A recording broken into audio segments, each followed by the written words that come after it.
EJ makes us sing.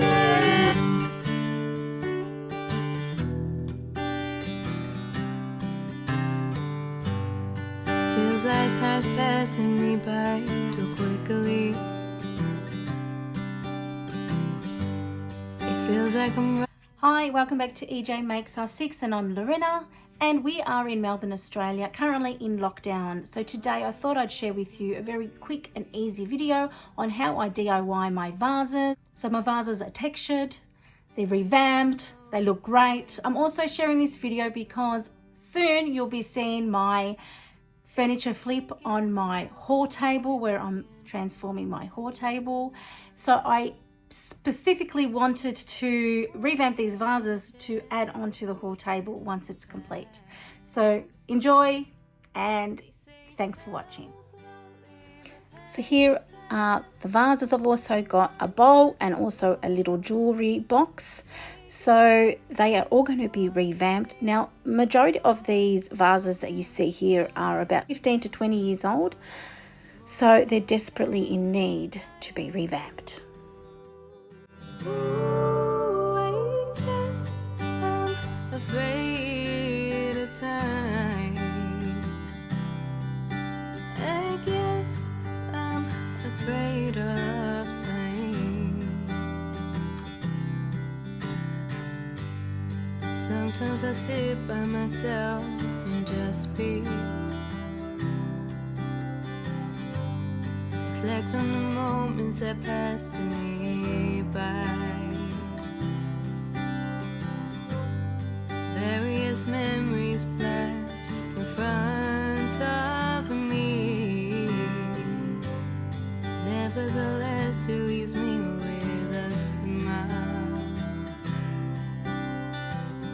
I guess I was always looking for the future,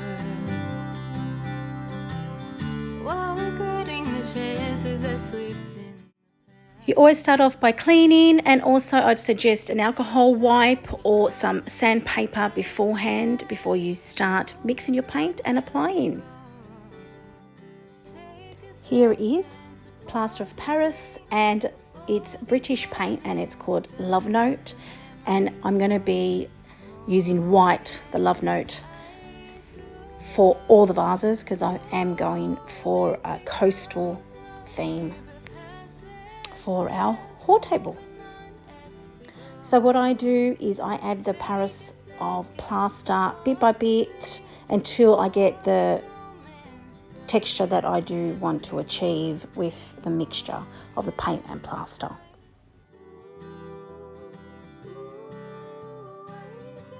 So I did actually give all these vases 3 coats, obviously drying time in between, and you will see at the end how fantastic they do look.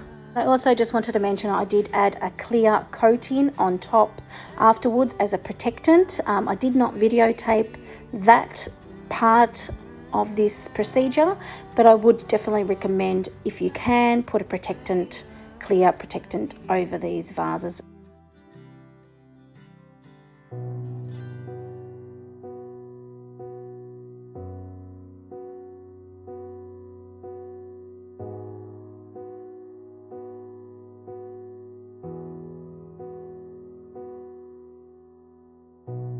Through my phone, reading all these old messages from you. After all these months, Here is the final result. So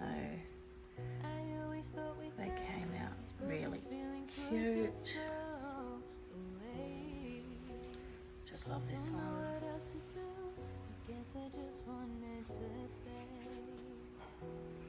There we have it. So just before ending, I also want to show you a DIY where I made over a beautiful sentimental lantern. This lantern was actually at the wedding of my cousin Robert when he was married in 2017. And sadly, he passed away unexpectedly a few weeks later.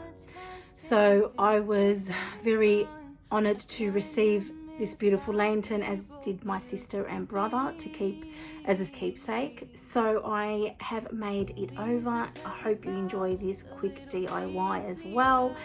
And And I'll also be adding this to our hall table when it is made over. Hope you enjoyed that. Thanks for watching. See you next time.